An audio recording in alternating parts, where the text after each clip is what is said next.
Nem todas as histórias são contadas à luz do dia. Algumas permanecem escondidas nas sombras.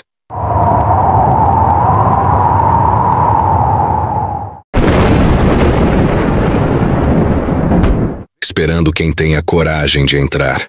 Eu sou Nelson, e hoje o News Web Doc me trouxe a 5 lugares onde o medo tem endereço certo. Lugares reais, registrados na história do Brasil e marcados por algo que nem o tempo conseguiu apagar. O enigma das casas mal assombradas. Em cada canto do país há uma casa de que todos já ouviram falar, mas poucos têm coragem de visitar. Moradias antigas, abandonadas ou reformadas, que guardam histórias de tragédias, mortes e fenômenos inexplicáveis. Nas próximas cenas você vai conhecer 5 dessas casas. Algumas resistem ao tempo, outras o tempo parece ter esquecido. Mas todas têm algo em comum. Testemunhas reais que afirmam que elas continuam vivas, de algum jeito. Castelinho da Rua Apa. O Castelinho da Rua Apa é um dos lugares mais misteriosos da capital paulista. Construído em 1912, esse pequeno palacete de estilo europeu parece saído de um conto antigo. Mas o que aconteceu aqui em 1937 transformou o endereço num dos maiores mistérios do país. Naquela manhã o caseiro encontrou 3 corpos. Os irmãos Álvaro e Armando Reis e a mãe deles, Maria Cândida. Os 3 mortos dentro de casa. A versão oficial dizia que foi um pacto familiar. Mas os investigadores da época nunca chegaram a uma conclusão. Anos depois, moradores e funcionários de prédios vizinhos começaram a relatar o impossível. Portas batendo sozinhas, janelas que se abriam durante a madrugada, vozes sussurrando nomes. Um segurança, entrevistado pelo jornal A Gazeta, afirmou ter visto uma mulher de vestido branco atravessar o corredor e desaparecer diante dos olhos dele. Eu vi. Era como fumaça, flutuando. E quando tentei correr, a porta não abriu. Quando visitei o local, senti uma coisa estranha assim que entrei. O ar era pesado. O cheiro de madeira antiga e um frio que não combinava com o verão lá fora. Durante a gravação, nosso equipamento registrou ruídos captados por um microfone direcional. O áudio que você vai ouvir agora não teve nenhuma alteração. Não saia. O técnico parou de gravar naquele instante. Nenhum de nós falou. E foi ali que percebemos. O castelinho ainda guarda segredos. E talvez quem viveu aqui nunca tenha realmente partido.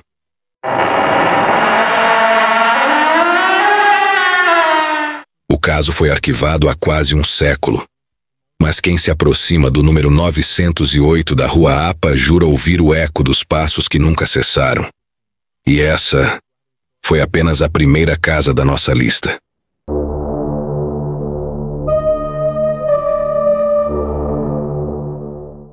No próximo local da nossa investigação, viajamos até o sul do Brasil, onde uma antiga mansão aristocrática ainda parece gritar pelos que ficaram presos lá embaixo.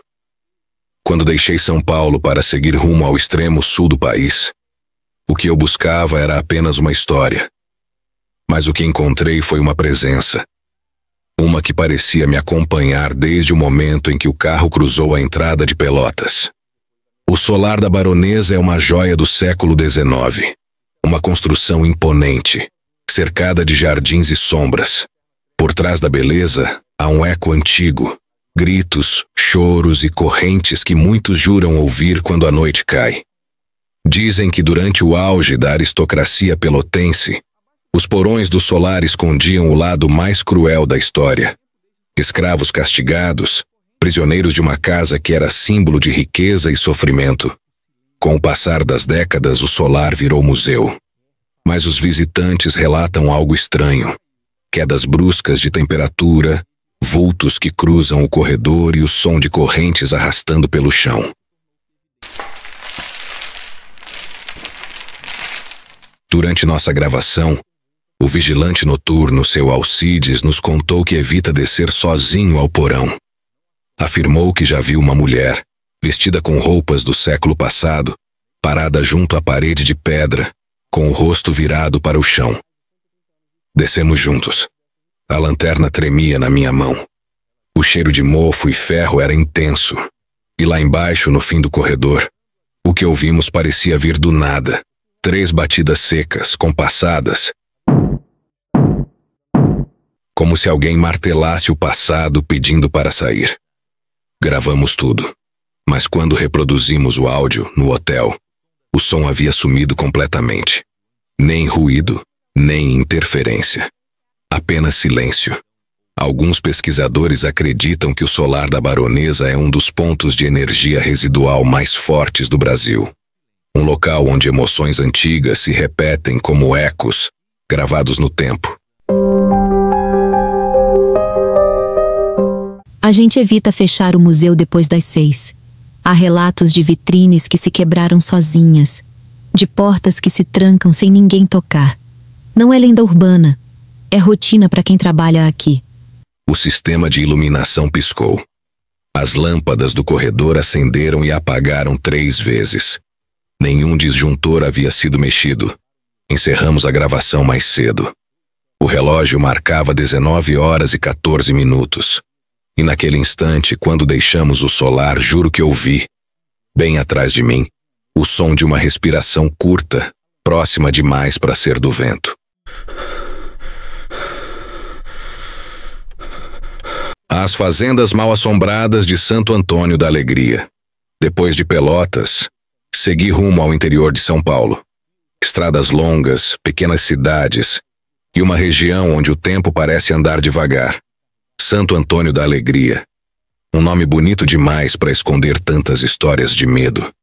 Foi aqui que encontrei 2 propriedades separadas por poucos quilômetros e unidas por algo que ninguém consegue explicar. Fazendas antigas, erguidas ainda no século XIX. Dizem que seus donos morreram brigados por causa de terras e que essa disputa nunca acabou. A primeira fazenda pertenceu à família Pereira. O casarão, hoje tomado pelo mato, ainda guarda móveis originais, mesas de madeira, retratos desbotados e uma capela onde, segundo os moradores, velas se acendem sozinhas. A segunda, conhecida como Fazenda São Luís, ficou famosa nos anos 80. Trabalhadores relatavam ouvir tiros e gritos vindos do milharal, mesmo quando não havia ninguém. Um deles, o Sr. Clóvis, aceitou nos contar o que viveu. Eu estava na colheita, era fim de tarde. Escutei 3 disparos, seguidos de um cavalo relinchando. Fui olhar. O campo estava vazio, mas o chão tinha pegadas frescas. Clóvis nos levou até o local. No chão de terra batida, marcas fundas, como se algo pesado tivesse caminhado ali há poucos minutos. O aparelho de medição eletromagnética que carregávamos começou a apitar. O visor marcava 0,2, depois 0,8, até chegar a 2,1 miligrave. Nenhum equipamento elétrico por perto. Nenhuma explicação. Alguns moradores acreditam que os espíritos dos antigos proprietários continuam ali, vigiando cada palmo de terra que um dia foi motivo de ódio e sangue. Gravamos à noite. As câmeras térmicas captaram pequenas variações de calor, formas que se moviam devagar pelo campo. Em certo momento, o som de passos surgiu atrás de nós. O operador de áudio girou rapidamente, mas não havia ninguém. Mesmo assim, a poeira subia do chão, como se alguém tivesse acabado de passar. Foram 18 segundos de gravação que não consigo explicar até hoje. Santo Antônio da Alegria continua sendo uma cidade tranquila, cercada de fazendas e histórias antigas. Mas quando o vento sopra dos campos, os moradores juram ouvir o eco dos tiros e ver vultos atravessando as plantações iluminadas apenas pela lua. 2 fazendas, 2 donos, e um conflito que parece não ter fim, nem depois da morte. Mas o que vem a seguir vai além de qualquer disputa. Uma mansão onde as paredes ainda sangram lembranças de um passado violento. Cheguei a Recife no meio de uma tempestade. O mapa me levou até o bairro de Apipucos, uma área nobre, mas cercada por histórias que o tempo preferiu esconder. No topo de uma ladeira, cercada por muros altos e portões de ferro, está a Mansão Nunes, uma construção colonial do século XIX e um dos endereços mais temidos do Nordeste. A casa foi construída por Antônio Nunes, um rico comerciante português que se mudou para o Brasil em 1873. Nunes era conhecido por seu temperamento explosivo. Dizem que, após a morte da esposa, enlouqueceu de vez e transformou o porão da mansão em um quarto de isolamento, onde castigava escravos e empregados. O local ficou conhecido como o Quarto da Corrente. Após sua morte, a casa ficou abandonada por décadas. Em 1982, foi comprada por uma família de engenheiros que pretendia restaurá-la. Mas 3 meses depois, abandonaram tudo, deixando móveis, roupas e até documentos no chão. O motivo? Durante as obras, os pedreiros começaram a relatar aparições. Luzes que acendiam sozinhas, vozes que vinham do porão. Um deles, seu Manuel, nunca mais voltou ao trabalho. Eu entrei lá só para medir a parede. De repente ouvi um gemido. Parecia uma mulher pedindo ajuda. Quando virei para a porta, tinha uma sombra alta, parada. Eu joguei o metro no chão e corri. Nunca mais botei os pés ali. Com autorização dos atuais proprietários, entramos na casa durante a noite. Logo no hall principal, o termômetro marcava 32 graus Celsius. Mas próximo à escada do porão, a temperatura caiu para 18 graus Celsius em poucos segundos. Descemos devagar. Cada degrau rangia como se protestasse.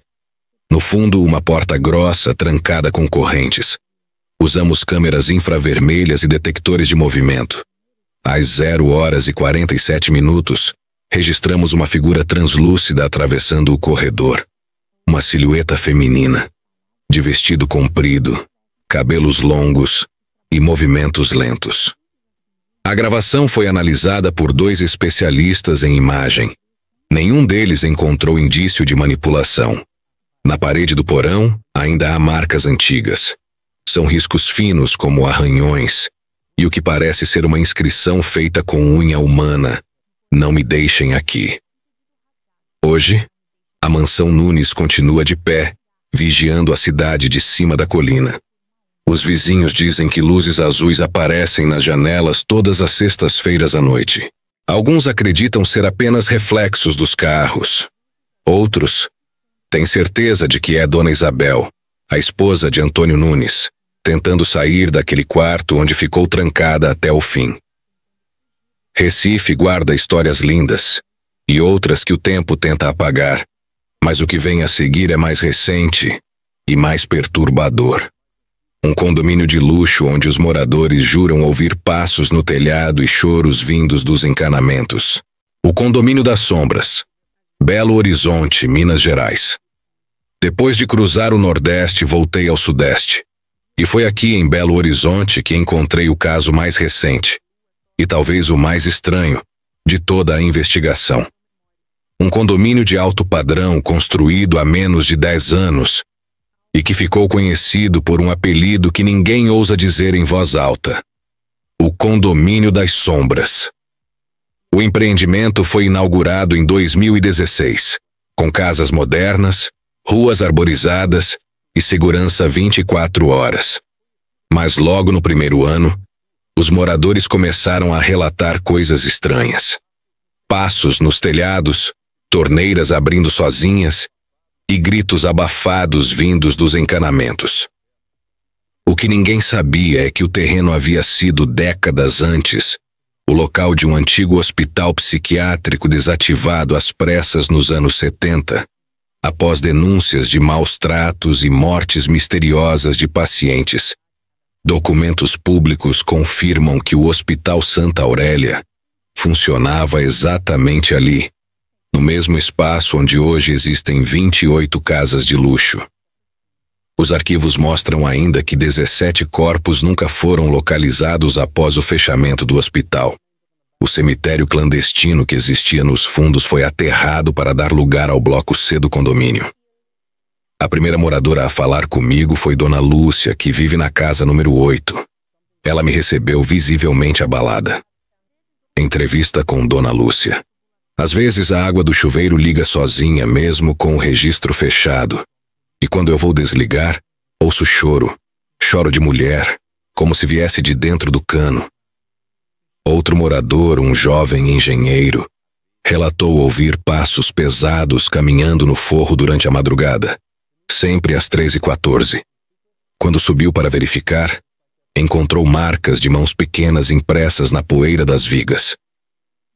As câmeras de segurança do condomínio também registraram imagens curiosas.